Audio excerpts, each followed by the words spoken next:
biñ gisee vraiment ne mbir mi vraiment jaarul yoon ñu jóg ànd ak population bi parce que ñun aussi liñ gëm mooy war nañoo dëkk mais buñ fàtte ne dañoo war di béy di dunde comme niñ ko daan defee ñii nag d'après surprise bi ñu am mooy biñ ñëwee presque 1 kilomètre carré lañ dagg borom ñiy béy tool yi yëguñu tinuñu mais li ñu gën a indi nag mooy la fois passée dañoo gis un vieux boo xam ne peut-être c'était dans votre site là mu doon expliquer te ñu jàpp ne xëy na il n'a pas compris à 100% parce que li tax comprendre mooy buñ fàtte ne quartier mënut a contrôler à un autre ndax c'est que c'est un quartier de même que Cheikh Anta kon comment peut-on dire ñu naan délégué ba nekk ndax Cheikh Anta moo mën a ñëw contrôler délégué bi non c'est faux parce que il n'y a pas de sous-quartier il n'y a pas de sous-délégué comme ni ma ko leen koy wax non amul loolu amul ci texte yi sous-délégué amul sous-quartier amul ku ci ne délégué nga say population ñoo la fol loolu moo tax aussi li ci teguwaat mooy ñu jàpp ne vraiment lotissement d'abord ay entamé woon nañ ko ci ay ñoom Fatoumata Ka ay ñoom Jacques Bodin yooyu yëpp ça ne sert à rien li koy régler mooy nit ñi nañ jàpp ne aujourd'hui la jeunesse est présente ci bépp activité booy def mënoo une jeunesse représenter les 80% de la population ngay def ne doo wax ak ñoom loolu nag dañ koy xamal autorités yi parce que aussi li ma koy faral di waxee ki nga xam ne amul tool fi ñuy lotisser amu fa dara suy dox ay démarches naan dafa c'était un faux débat li tax mu nekk faux débat mooy d'abord un lotissement il faut discuter d'abord avec les exploitants ñi nga xam ne vraiment ñooy béy tool yi nga waxtaan ak ñoom boo waxtaan am li ci teguwaat mooy aussi soo demee tey population boo xam ne leer na loolu aussi day poser problème tey exemple baa ngi nii derrière nous fii ay tool la lépp lotissé woon nañ ko population yi naratuñu woon a béy duñu am ay kër kon ñi koy protocole di dox di naan lotissement bi jaar na yoon c'est-à-dire ñoom lañ leen digoon moo tax ñu xar ci seen tànku tubéy waaye man li ma wax mooy addu kalpe la addu kalpe nag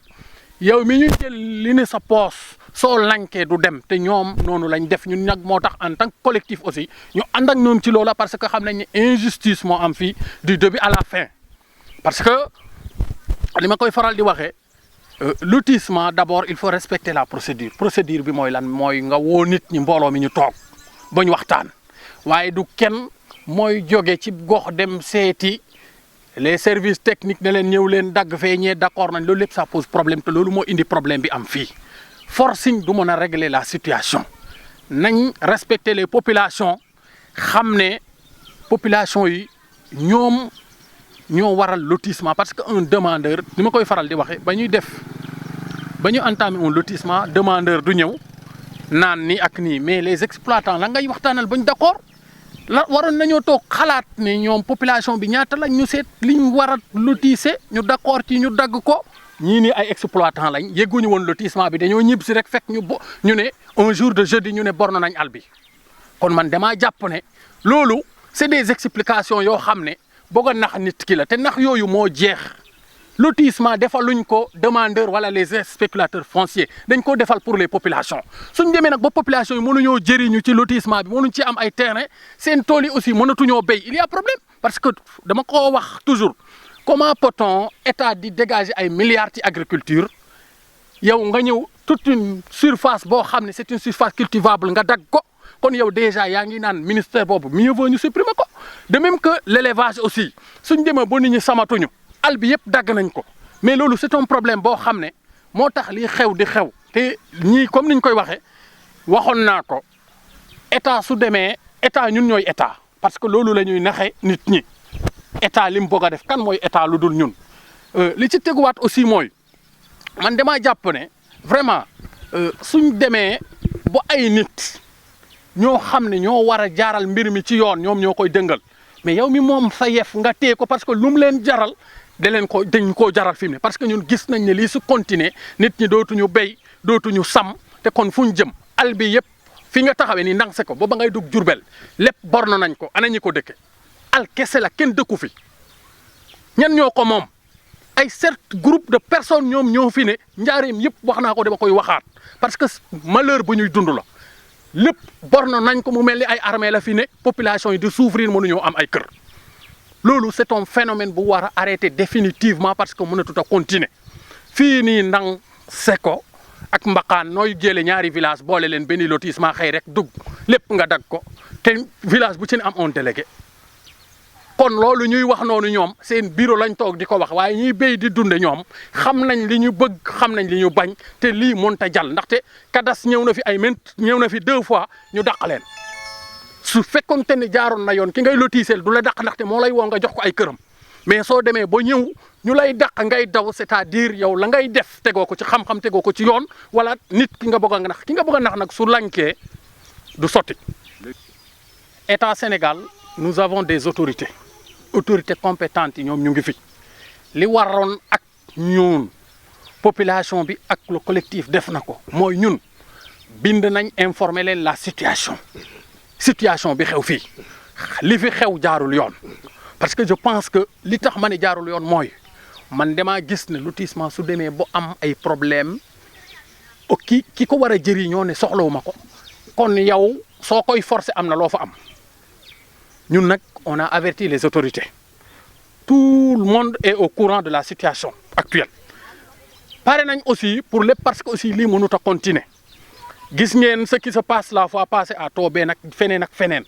parce que c'est un phénomène national te phénomène boobu nekkul loo xam ne njëriñu béykat bi lay doon wala sàmmkat bi wala baadolo bi te ñun dañoo gis ne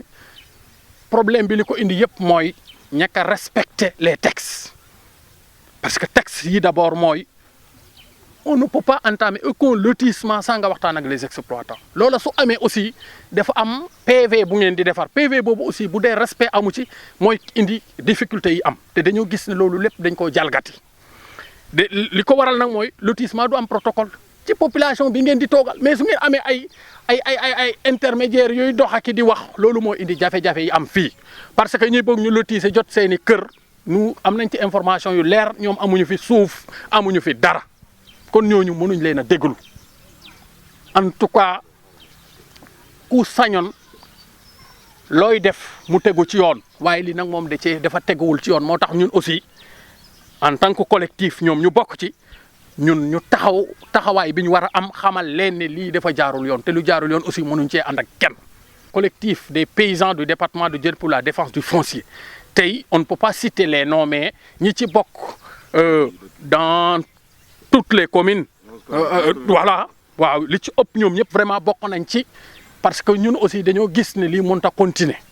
moo tax on faisait les réunions bourse du travail lañ doon defee suñu réunion yooyu jusqu'à présent ñu continuer ko ça fait des années. xam nga man dama jàpp ne comme nous avons un état de droit jaay doole dafay jeex